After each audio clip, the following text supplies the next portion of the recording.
নমস্কাৰ এলিভাৰত 24 চাই থকাৰ বাবে ধন্যবাদ জ্ঞাপন কৰিছোঁ।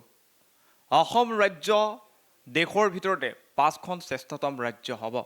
চৰকাৰে বিভিন্ন দিশৰ উন্নতি সাধন কৰিছে। তাৰ অন্যতম এটা দিশ হৈছে শিক্ষা। শিক্ষাৰ দিশত চৰকাৰে আমূল পৰিৱৰ্তন সাধন কৰিছে, উন্নতি কৰিছে। এনেধৰণৰ মন্তব্য মুখ্যমন্ত্ৰীগৰাকীয়েও বিভিন্ন সময়ত কৈ আহিছে। প্ৰতিখন জিলাতে ইতিমধ্যে ঘোষণা কৰিছে যে প্ৰতিখন জিলাতে বিশ্ববিদ্যালয় স্থাপন কৰিব। কিন্তু বাস্তৱত শিক্ষাৰ ক্ষেত্ৰখনত অসমত কি ঘটি আছে? একাংশ লোক আছে যিসকল লোকে অহৰ্নিশে চৰকাৰৰ হৈ, ৰাইজৰ হৈ, ছাত্ৰ ছাত্ৰীৰ হৈ সেৱা আগবঢ়াই আহিছে। কিন্তু ন্যূনতম তেওঁলোকৰ যি প্ৰাপ্য আছে সা সুবিধা তাৰ পৰা তেওঁলোক বঞ্চিত। বিভিন্ন সময়ত তেওঁলোকে দাবী উত্থাপন কৰিছে, আন্দোলন কৰিছে, কিন্তু সেয়া শুনিবলৈ চৰকাৰৰ যেন সময় নাই। আজিৰ এই অনুষ্ঠানলৈ আমি তেনে কেইজনমান ব্যক্তিক আমন্ত্ৰণ কৰি আনিছোঁ। সেই ব্যক্তিকেইজন হৈছে একোখন বিদ্যালয়ৰ বা একোটা অনুষ্ঠানৰ মূল ব্যক্তি বুলি আমি ক'ব পাৰিম। আজি আমাৰ মাজত 4জনকৈ অতিথি উপস্থিত আছে। তেওঁলোকক প্ৰথমেই মই আপোনালোক সকলোকে এই অনুষ্ঠানৰ মাজলৈ স্বাগতম জনাইছোঁ। অসমৰ শিক্ষক সমাজৰ সমান্তৰালভাৱে কিন্তু যিসকল চতুৰ্থ বৰ্গৰ কৰ্মচাৰী আছে তেওঁলোকেও অহৰ্নিশে কাম কৰি আহিছে। কিন্তু তেওঁলোক আজি নিজৰ প্ৰাপ্যৰ পৰা বঞ্চিত। তেওঁলোক আজি লাঞ্ছিত হৈছে। চৰকাৰে তেওঁলোকক প্ৰতাৰণা কৰিছে। তেওঁলোকৰ যি ন্যূনতম প্ৰাপ্য সেয়াও তেওঁলোকে পোৱা নাই। প্ৰথমতে মই আপোনাৰ ওচৰলৈ যাব বিচাৰিছোঁ যে চৰকাৰে আপোনালোকক ক'ৰবাত এলাগী কৰিছে নেকি? এই সন্দৰ্ভত কি ক'ব? মই আপোনালোকৰ এনিভাৰত চেনেলক ধন্যবাদ জ্ঞাপন কৰিছোঁ আমাৰ সমস্যাখিনি আজি উত্থাপন কৰিবৰ কাৰণে। যোৱা আপোনাৰ 2022 চনৰ ছেপ্টেম্বৰ মাহৰ 23 তাৰিখে গুৱাহাটী খানাপাৰা পশু চিকিৎসা মহাবিদ্যালয় খেলপথাৰত অসম চৰকাৰে আমাৰ নিযুক্তিখিনি দিছিলে। কিন্তু নিযুক্তিখিনি যেতিয়া দিছিলে, নিযুক্তিখিনি আমি পাই আমি অবাক হৈছিলোঁ। কাৰণ আমাৰ নিযুক্তিখিনিত আমাৰ এপইণ্টমেণ্টত আপোনাৰ লিখা আছিলে যে আমাৰ 8,000 টকাৰ ফিক্সড পে'ত আমাৰ দৰমহাখিনি হ'ব। কিন্তু 2018 চনৰ যিটো আইন আছিলে the Assam education provincialisation of services of non teaching staff of venture educational institution act 2018, এই যি 2018 চনৰ আমাৰ আইন আছিলে, সেই আইনখনত আমাক অসম চৰকাৰে যিখিনি আপোনাৰ ক্ৰাইটেৰিয়া বান্ধি দিছিলে, সেই সকলোখিনি ক্ৰাইটেৰিয়া আমি সম্পূৰ্ণ কৰাৰ পাছতো অসম চৰকাৰে আমাক 8,000 টকাৰ ফিক্সড পে'ত আমাৰ দৰমহাখিনি দিছে।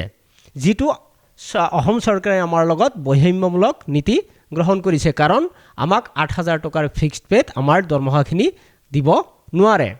কাৰণ আমাৰ এটা অনুষ্ঠানত যেতিয়া আমি আপোনাৰ বিদ্যালয় কমিটিয়ে আমাক নিযুক্তি দিছিলে, এপইণ্টমেণ্ট দিছিলে, তেতিয়া সেই নিযুক্তি SMC কমিটিৰ বিদ্যালয় কমিটিৰ নিযুক্তিৰ সময়ৰ পৰা 31/12/2010 চনলৈকে এইটো আমাৰ আইনৰ এটা ৰেখা আছিলে। তালৈকে আমাৰ এটা অনুষ্ঠানত আপোনাৰ 6 বছৰ খাটি থকা এটা এক্সপিৰিয়েঞ্চ আপোনাৰ থাকিব লাগে। এইটো আমাৰ ফুলফিল আছে।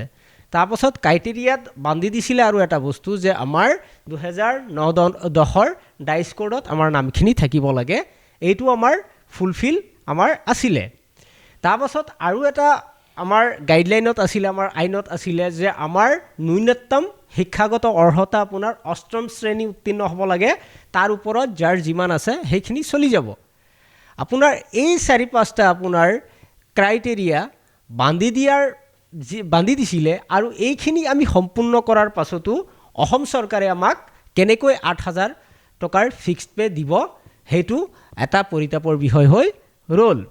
তাৰ ভিতৰতে আপোনাৰ 2017 চনৰ যিটো আপোনাৰ the Assam provincialisation of services of teaching staff of venture educational institution act 2017, 2017 চনৰ আইন অনুসৰি অসম চৰকাৰে আমাৰ শিক্ষকসকলক টিউটৰসকলক আপোনাৰ আইনত 5 বছৰৰ এটা ক্ৰাইটেৰিয়া বান্ধি দিছিলে যে সিহঁতক আপোনাৰ হায়াৰ ছেকেণ্ডাৰীত আপোনাৰ 50% 50% নম্বৰ লাগিব। তাৰপাছত আপোনাৰ স্নাতক ডিগ্ৰী উত্তীৰ্ণ হ'ব লাগিব, মানে গ্ৰেজুৱেশ্যন কমপ্লিট কৰা হ'ব লাগিব, আৰু DLED ডিগ্ৰী আপোনাৰ উত্তীৰ্ণ হ'ব লাগিব, আৰু টেট কোৱালিফাই হ'ব লাগিব, টেট উত্তীৰ্ণ হ'ব লাগিব। এইখিনি ক্ৰাইটেৰিয়া আপোনাৰ 5 বছৰৰ ভিতৰত বান্ধি আপোনাৰ দিছিলে, আৰু এই ক্ৰাইটেৰিয়াখিনি সিহঁতে সম্পূৰ্ণ কৰিলে 5 বছৰৰ ভিতৰত টিউটৰৰ পৰা টিচাৰলৈ উন্নীতকৰণ সিহঁতক তেখেতসকলক চৰকাৰে কৰি দিব। কিন্তু 2018 চনৰ আমাৰ যিটো the Assam education provincialisation of services of non teaching staff of venture educational institutions act 2018, 2018 চনৰ যিটো আমাৰ আপোনাৰ নন টিচিঙৰ যিটো আপোনাৰ আইন আছিলে, সেই আইনখনত ক'তো এনেকুৱা দফা কোনো এটা দফাত লিখা নাছিলে যে আমি 5 বছৰৰ ভিতৰত নাইবা আমি 3 বছৰৰ ভিতৰত কিবা আমি ক্ৰাইটেৰিয়া সম্পূৰ্ণ কৰিলে বা হায়াৰ ছেকেণ্ডাৰীত 50% বা DLED ডিগ্ৰী বা ধৰি লওক আপোনাৰ স্নাতক ডিগ্ৰী বা আপোনাৰ টেট কোৱালিফাই এনেকুৱা হ'লে আমাক আপোনাৰ 4ৰ্থ শ্ৰেণীৰ পৰা আপোনাৰ উন্নীতকৰণ কৰিব, এনেকুৱা কোনো আমাৰ নাইকিয়া। এইখিনিতে মই অন্য এটা প্ৰশ্ন সুধিব বিচাৰিছোঁ যে আপুনি আইনৰ কথা উল্লেখ কৰিছে, ইয়াত ক'ৰবাত চৰকাৰখনে প্ৰবঞ্চনা কৰিছে নেকি? আপোনালোক প্ৰবঞ্চনাৰ বলি হ'ব লগা হৈছে নেকি? হয়, আমাক অসম চৰকাৰে আমাৰ লগত প্ৰবঞ্চনা কৰিছে, কাৰণ আমাৰ 18 চনৰ আইনত যেতিয়া কোনো ক্ৰাইটেৰিয়া নাইকিয়া, তেনেহ'লে আমাক বিনা চৰ্তে বিনা আপোনাৰ হেৰিতেই চৰ্তমতে আমাৰ চাকৰিখিনি অসম চৰকাৰৰ নিয়মীয়া পদত উন্নীতকৰণ কৰি দিব লাগে, কিন্তু অসম চৰকাৰে সেইটো আমাক কৰি দিয়া নাইকিয়া। আৰু তাৰ লগতে আপোনাৰ 2021 বৰ্ষৰ 4 ফেব্ৰুৱাৰীত যোষ্টি মহাবিদ্যালয়ৰ 279 জন আৰু যোষ্টি মাধ্যমিক বিদ্যালয়ৰ 1281 জন তৃতীয় আৰু চতুৰ্থ বৰ্গৰ কৰ্মচাৰী, আৰু আপোনাৰ 2023 বৰ্ষৰ 22 ছেপ্টেম্বৰত উচ্চতৰ মাধ্যমিক বিদ্যালয়ৰ 172 জন আপোনাৰ অনাশিক্ষক কৰ্মচাৰী তৃতীয় আৰু চতুৰ্থ বৰ্গৰ কৰ্মচাৰী, আৰু আমাৰ 2022 চনৰ 23 ছেপ্টেম্বৰত আমাৰ উচ্চ প্ৰাথমিক বিদ্যালয়ৰ 1539 জন আপোনাৰ চতুৰ্থ বৰ্গৰ কৰ্মচাৰী মিলাই সৰ্বমুঠ আপোনাৰ যোষ্টি মহাবিদ্যালয়ৰ পৰা ধৰি আপোনাৰ উচ্চ প্ৰাথমিক বিদ্যালয়লৈকে 3189 জন তৃতীয় আৰু চতুৰ্থ বৰ্গৰ কৰ্মচাৰীক একেই আকাৰত আপোনাৰ এই 8,000 আৰু 8,700 টকাৰ আপোনাৰ ফিক্সড পেড দৰমহাখিনি দি এনেকৈ আমাক ফিক্সড পেড ৰাখিছে। এতিয়া আপোনাক প্ৰশ্ন কৰিব বিচাৰিছোঁ যে চৰকাৰ বা শিক্ষা বিভাগক আপোনালোকে লগ কৰিছেনে, বা আপোনালোকৰ যি দাবী আছে আপোনালোকৰ সমস্যাৰ বিষয়ে এতিয়ালৈকে কেইবাৰ চৰকাৰক জনাইছে, আৰু চৰকাৰৰ পৰা কি উত্তৰ পাইছে, বা চৰকাৰে কোনো ক্ষেত্ৰত গুৰুত্ব প্ৰদান কৰা নাই নেকি আপোনালোকক? আমি যোৱা আপোনাৰ প্ৰায় অসমৰ মাননীয় মুখ্যমন্ত্ৰী মহোদয়ক আপোনাৰ প্ৰায় 24 বাৰ লগ কৰিছোঁ, সাক্ষাৎ কৰিছোঁ। তেখেতক ডাইৰেক্ট আপোনাৰ জনতা ভৱনত সাক্ষাৎ কৰিব নোৱাৰি, তেখেতক আপোনাৰ সাক্ষাৎ কৰিবৰ কাৰণে দৰখাস্ত দিলে, এপ্লিকেশ্যন দিলে, তেখেতে ইমান ব্যস্ততাৰ ভিতৰত তেখেতে সাক্ষাৎ কৰিব নোৱাৰে। বেলেগ আমাৰ মাননীয় শিক্ষামন্ত্ৰী মহোদয়ক সাক্ষাৎ কৰিবৰ কাৰণে দিয়ে, কোনোবা সময়ত আমাৰ শিক্ষা বিভাগৰ মুখ্য উপদেষ্টা ননীগোপাল মহন্ত মহোদয়ক দিয়ে, আৰু আমাৰ কমিশ্যনাৰ মহোদয়কো দিয়ে। কিন্তু আমি সকলোকে আমি অৱগত কৰিলোঁ, আমি মাননীয় শিক্ষামন্ত্ৰী মহোদয়কো অৱগত কৰিলোঁ, মাননীয় মুখ্যমন্ত্ৰী মহোদয়কো অৱগত কৰিলোঁ, মাননীয় শিক্ষা বিভাগৰ মুখ্য উপদেষ্টা ননীগোপাল মহন্ত মহোদয়কো আমি সাক্ষাৎ কৰি কথাখিনি অৱগত কৰিলোঁ। তাৰপাছত তেখেতসকলে এটাই উত্তৰ দিছে যে এইখিনি অলপ সমস্যা আছে, মাননীয় মুখ্যমন্ত্ৰী মহোদয়ে যেতিয়া এইখিনি সমস্যা সমাধান কৰিব তেতিয়া আপোনালোকৰ হ'ব, আপোনালোকে অলপ ধৈৰ্য ধৰিব লাগিব। কিন্তু ধৈৰ্য আমি কেনেকৈ ধৰোঁ?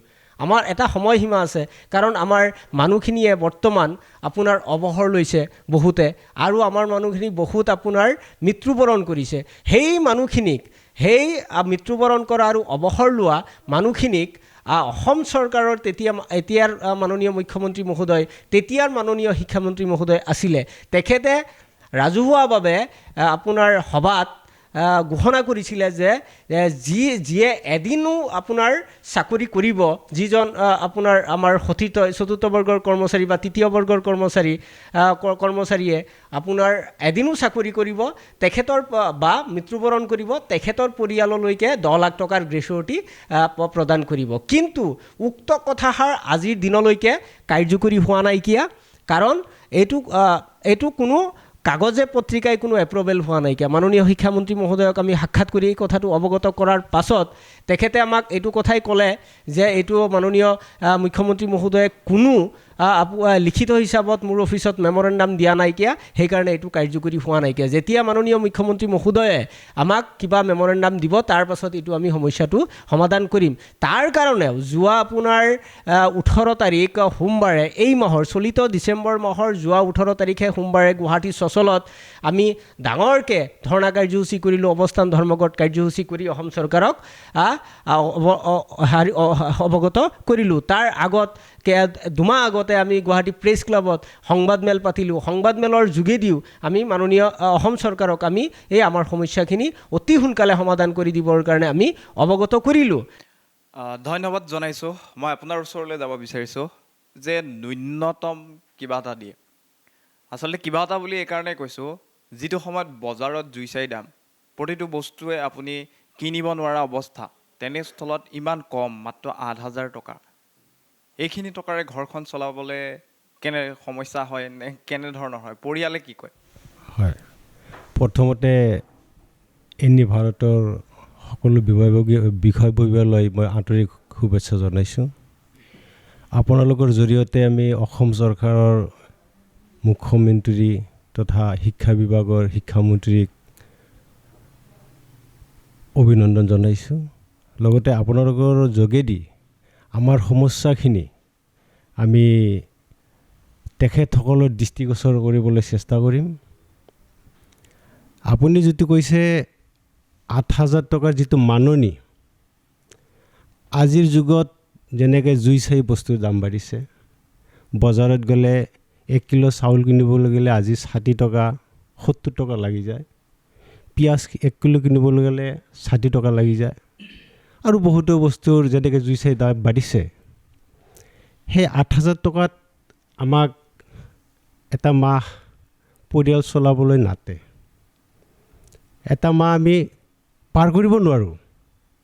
তাৰ মাজতে আমাৰ ল'ৰা ছোৱালী আছে। আজিৰ যুগত যদি আমি চলিবলৈ যাওঁ, ল'ৰা ছোৱালীবোৰক শিক্ষিত কৰিব লাগিব। কিন্তু যিখিনি মাননি আমাক দিয়ে, আমি আমাৰ পৰিয়ালটোৰে পেট পৰ্বতাম নে ল'ৰা ছোৱালীক আমি শিক্ষাৰ বাবে কিবা মানে চ'ৰ্চ এটা উলিয়াম? আমি সকলো ফালৰ পৰা মানে সমাজৰ সকলো কেপাচিটিৰ পৰা যেন আমি আঁতৰি গৈ আছোঁ। ধন্যবাদ জনাইছোঁ। 8,000 টকা, তাতে বজাৰো কৰিব লাগে, ল'ৰা ছোৱালী পঢ়াবও লাগে, আৰু যিহেতু মানে আপুনি এটা চাকৰি কৰি আছে, বেলেগ কামো কৰিব নোৱাৰে, কি ক'ব? আমাৰ নতুনকৈ পদ প্ৰাদেশিত মধ্য ইংৰাজী বিদ্যালয়ৰ 4ৰ্থ বৰ্গৰ কৰ্মচাৰীসকলক অসম চৰকাৰে যাতে আমাৰ পদখিনি শীঘ্ৰে নিয়মীয়াকৰণ কৰে, তাৰ বাবে অনুৰোধ জনাইছোঁ। যোৱা 22 চনৰ ছেপ্টেম্বৰৰ 23 তাৰিখে আমাক নিযুক্তি দিছে। ইয়াতে লিখিছে ফিক্স পে 8,000 টকা।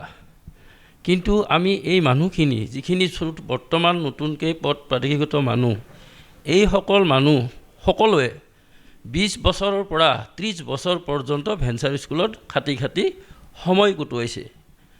এতিয়া কথা হ'ল, কিছুমান মানুহ 2-4জন ৰিটায়াৰ্ড হৈ গ'ল, আৰু কোনোবা এবছৰত বা 2 মাহত ৰিটায়াৰ্ড হ'ব, আৰু 2-4 বছৰৰ পিছত প্ৰায় গোটেইখিনি মানে ৰিটায়াৰ হৈয়ে যাব। গতিকে চৰকাৰে এইখিনি মানুহক এনেকুৱা নকৰি অতি শীঘ্ৰে নিয়মীয়াকৰণ কৰি যাতে তেওঁলোকে চৰকাৰৰ কৰ্মচাৰী হিচাপে যোগ্য এজন হ'ব পাৰে বা স্বীকৃতি পায়, সেইখিনি মই আমাৰ অসমৰ মুখ্যমন্ত্ৰী মাননীয় হিমন্ত বিশ্ব শৰ্মাদেৱ, শিক্ষামন্ত্ৰী ডক্টৰ ৰমেশ পেগু দেৱ আৰু উপদেষ্টা নলিনী গোপাল মহন্তদেৱক কৰজোৰে অনুৰোধ কৰিছোঁ যাতে আমাক চৰকাৰী কৰ্মচাৰী হিচাপে স্বীকৃতি দিয়ে। মই আপোনাৰ ওচৰলৈ আকৌ যাব বিচাৰিম, যদিহে চৰকাৰে এইবাৰো গুৰুত্ব নিদিয়ে, আপোনালোকৰ যদি দাবীসমূহ মানি নলয়, আগন্তুক সময়ত আপোনালোকৰ কৰিবলগীয়াখিনি কি হ'ব? চাকৰি এনেদৰে কৰি থাকিব, যিহেতু বৰ্তমান সময়ত 8,000 টকাত চাকৰি কৰাটো কাৰো বাবে সম্ভৱ নহয়। কেনেকুৱা ভূমিকা ল'ব আপোনালোকে? যদি আপোনাৰ অসম চৰকাৰে অহা এপ্ৰিল মাহৰ আগত আমাৰ সদৌ অসম নতুনকৈ পদ প্ৰাদেশিকৃত মধ্য ইংৰাজী বিদ্যালয়ৰ 1539জন সৰ্বমুঠ 1539জন চতুৰ্থ বৰ্গৰ কৰ্মচাৰীৰ পদখিনি নিয়মীয়া পদত উন্নীতকৰণ নকৰে, তেনেহ'লে অহা আগন্তুক দিনত আমি যোৱা এই মাহৰ আপোনাৰ যোৱা 18 তাৰিখ আপোনাৰ ডিচেম্বৰৰ 18 তাৰিখে যি আপুনি গুৱাহাটী চচলত যি আপোনাৰ অৱস্থান ধৰ্মঘট কাৰ্যসূচী বা ধৰ্ণা কাৰ্যসূচী ৰূপায়ণ কৰিলোঁ, তাতকৈ ভয়াৱহ জংগী আন্দোলন কৰিম, ৰাজপথত ওলাই আহিম আৰু আপোনাৰ সংবাদমেল দিয়া হ'ব। আমি কোনো পধ্যেই মানি নল'ম, আমি নিজৰ জান প্ৰাণ দি হ'লেও আমি আমাৰ ন্যায্য প্ৰাপ্তিখিনি অসম চৰকাৰৰ পৰা আমি কাঢ়ি লৈ আহিম। লগতে আৰু এটা কথা যে চৰকাৰে এতিয়া লোকসভা নিৰ্বাচন আহি আছে, নিৰ্বাচনক লৈ কিন্তু চৰকাৰে বিভিন্ন ধৰণৰ আঁচনি ঘোষণা কৰিছে। আঁচনিসমূহৰ ধন হিতাধিকাৰী একাউণ্টে মাহৰ 10 তাৰিখ বান্ধি দিছে, 10 তাৰিখে সোমাই যায়। কিন্তু তাৰ পৰিৱৰ্তে আপোনালোকে কাম কৰি আছে, তথাপিও আপোনালোকক এলাগি কৰিছে। লোকসভা নিৰ্বাচনক লৈ হয়তো আৰু আঁচনি অহাৰ সম্ভাৱনা আছে, গতিকে আপোনালোকে কি ক'ব চৰকাৰক? আমি আপোনালোকৰ যোগেদি অসম চৰকাৰৰ মাননীয় মুখ্যমন্ত্ৰী মহোদয়ক এটাই অনুৰোধ কৰোঁ যে আপুনি অহা লোকসভা নিৰ্বাচনৰ আগত আমাৰ অসমৰ ৰাইজক যেনেকৈ আপুনি নতুন হিতাধিকাৰী সজাই নতুন আপোনাৰ আঁচনি দি আছে, সেই আঁচনিখিনি দিয়ক, তাত আমাৰ কোনো কথা নাইকিয়া। কিন্তু সেই আঁচনিৰ লগতো আমাৰ যিখিনি আমি 25, 30, 35 বছৰ ভেঞ্চাৰ খাটি আমাৰ পদখিনি বহুত কষ্টৰ মাজত বহুত আমাৰ সতীৰ্থ ঢুকাইছে, মৃত্যুবৰণ কৰিছে, ইমান কষ্টৰ ভিতৰত বিনা বেতনে 1 পইচা নোহোৱাকৈ 35 বছৰ খটাৰ পাছত আমাৰ পদখিনি প্ৰাদেশিকৃত কৰিলে, সেই পদখিনি অসমৰ পূৰ্ণ পৰ্যায়ৰ নিয়মীয়া পদত উন্নীতকৰণ কৰি আমাক স্কেল পে দিয়ে, ৰিভাইজ এইখিনি পাই অসম চৰকাৰৰ পৰা আমি যে কিবা এটা আমি বেংকৰ পৰা কিবা এটা লোন লৈ, ব্যক্তিগত লোন লৈ বা আপোন ঘৰ এটা লৈ আমি কিবা এটা সমস্যা সমাধান কৰিব পাৰোঁ বা আমাৰ ল'ৰা ছোৱালীখিনিক ভালদৰে ভাল শিক্ষা দিব পাৰোঁ বা নিজেও মা দেউতাকক ভালদৰে চাই চিতি যাব পাৰোঁ আৰু নিজৰ যিখিনি আপোনাৰ লাক্সাৰী আছে সেইখিনি আমি সম্পূৰ্ণ কৰি আমি যে ভাল হিচাপে এটা অনুষ্ঠানৰ লগত জড়িত থকা চাকৰিয়াল হিচাপে সন্মান পাওঁ, সেইখিনি অসম চৰকাৰৰ মাননীয় মুখ্যমন্ত্ৰী মহোদয়ে আৰু মাননীয় শিক্ষামন্ত্ৰী মহোদয়ে যে আমাক সেইখিনি বাদ কৰি দিয়ে। যাব বিচাৰিছোঁ, ক'ৰবাত কেতিয়াবা এনেকুৱা অনুভৱ হয় নেকি যে কামটো কৰি আছোঁ, চৰকাৰে দেখোন আমাৰ কথাবিলাক গুৰুত্ব দিয়া নাই, আমাৰ প্ৰাপ্য সামান্য মজুৰিটো ভালকৈ দিয়া নাই, ক'ৰবাত কামখিনি কেতিয়াবা কৰিবলৈ মন নোযোৱা এনেকুৱা ভাৱ হয় নেকি যে এতিয়াৰ পৰা আৰু বাদ দিওঁ, বেলেগ কাম কৰোঁ, মনত এনে ভাৱ আহে নাই? হয়, যেতিয়া আমি কোনোবা কামলৈ যাওঁ, কামত গৈ আমি এটেনশ্যন দি মনোযোগী দি কামটো কৰিব লাগে। কিন্তু আমি এনেকুৱা এটা পৰিৱেশত আছোঁ, আমি য'তেই যাওঁ ত'তেই আমাক আমাৰ যিটো ক্ৰাইচিছ অভাৱ, সেই অভাৱে আমাক সদায় খেদি ফুৰে। ঘৰত থাকিলে যেনেকৈ আমাক ল'ৰা ছোৱালীয়ে লাগতিয়াল বস্তুৰ বাবে খেদি ফুৰে, বাহিৰত গ'লে সেই অভাৱটোৱে আমাক সদায় খেদি ফুৰে। সেই চিন্তা মাথাত লৈ, সেই চিন্তা আমি লগত লৈ কেনেকৈনো এটা আমি কামত এটেনশ্যন দি মনোযোগ দি কাম কৰিব পাৰোঁ। এইখিনিতে মই ভাবোঁ যে শিক্ষাই হ'ল জাতিৰ মেৰুদণ্ড। দেশ এখন আগবঢ়াই যাবলৈ হ'লে শিক্ষাৰ প্ৰয়োজন আছে, সমাজ আগবাঢ়ি যাবলৈ হ'লে শিক্ষাৰ প্ৰয়োজন আছে। আজি বিভিন্ন ডিপাৰ্টমেণ্টত যিখিনি দেখা পাইছোঁ, আমাৰ অসম চৰকাৰে যেনেকৈ দৰমহা শুকাই বঢ়াই আছে, কিন্তু আমাৰ শিক্ষা বিভাগটোক তেনেই হেঠালি কৰি আছে। যোনটো বিভাগে দেশ এখন উন্নতি কৰিব পাৰিব, দেশৰ উন্নতি কৰিব পাৰিব, ডক্টৰ ইঞ্জিনিয়াৰ বনাব পাৰিব, বৈজ্ঞানিক বনাব পাৰিব, সেইটো ডিপাৰ্টমেণ্টলৈকে অসম চৰকাৰে যেন ভাৰত চৰকাৰে যেন হেতালি খেলি আছে। গতিকে আমি ভাবোঁ যে কেনেবাকৈ যেন ভাৰত চৰকাৰ বা অসম চৰকাৰে শিক্ষা বিভাগটোক লৈ হেতালি খেলি আছে, আৰু সিহঁতে শিক্ষা বিভাগটো আগবঢ়াই লৈ যোৱাৰ পৰিৱৰ্তে সঘনাই হিতাধিকাৰী বনাই আছে সিহঁতৰ গদি ৰক্ষা কৰাৰ কাৰণে। যি কি নহওক, আমাৰ এটাই দাবী, আমাৰ পদখিনি নিয়মীয়াকৰণ কৰক, আমাক পূৰ্ণ পৰ্যায়ৰ কৰ্মচাৰী হিচাপে পৰিগণিত কৰক, এয়াই আমাৰ অসম চৰকাৰলৈ দাবী। ধন্যবাদ জনাইছোঁ আটাইকেইজনকে। শেষত চৰকাৰ তথা শিক্ষা বিভাগক কিবা ক'ব বিচাৰিব নেকি?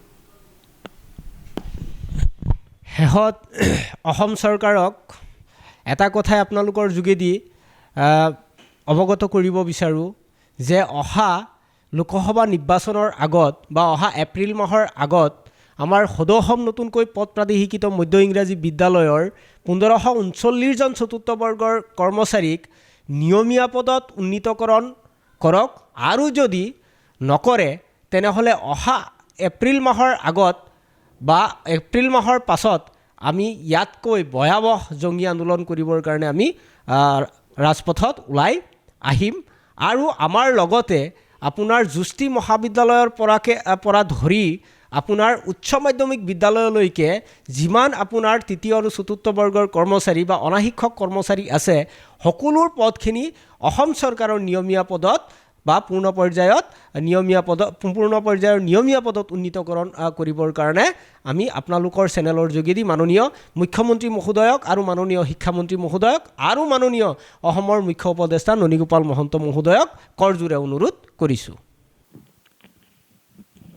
ধন্যবাদ জনাইছোঁ এই সময়খিনি দিয়াৰ বাবে। আচলতে অসমৰ শিক্ষা ব্যৱস্থাটোক লৈ যিসমূহ সমস্যা চলি আছে, সেই সমস্যাসমূহ আমি ৰাইজৰ মাজলৈ লৈ যোৱাৰ চেষ্টা কৰিছোঁ, প্ৰয়াস কৰিছোঁ। এই অনুষ্ঠানৰ মাধ্যমেৰে অসমৰ শিক্ষা বিভাগ তথা মুখ্যমন্ত্ৰীগৰাকীক আমিও অনুৰোধ জনাব বিচাৰিছোঁ, এইসকল কৰ্মচাৰীৰ কথা এবাৰলৈ ভাবক। 8,000 টকাত আজিৰ বৰ্তমান সময়ত চলাটো কিমান অসম্ভৱ সেয়া আপুনিও জানে, ময়ো জানো। অতি সোনকালে যাতে আগন্তুক লোকসভা নিৰ্বাচনৰ পূৰ্বেই এইসকল কৰ্মচাৰীৰ জীৱনৰ বাবে, এইসকল কৰ্মচাৰীৰ পৰিয়ালৰ বাবে, ল'ৰা ছোৱালীৰ বাবে তেওঁলোকৰ যি যথোপযুক্ত মূল্য, তেওঁলোকৰ যি মজুৰি, সেয়া তাৰ বাবে সুব্যৱস্থা কৰাৰ বাবে আহ্বান জনাইছোঁ। এনেধৰণৰ নতুন বিষয় তথা অসমৰ বিভিন্ন দিশৰ বিভিন্ন বিষয় এই অনুষ্ঠানৰ মাধ্যমেৰে লৈ অনাৰ চেষ্টা কৰিম। চাই থাকিব এনিভাৰত 24।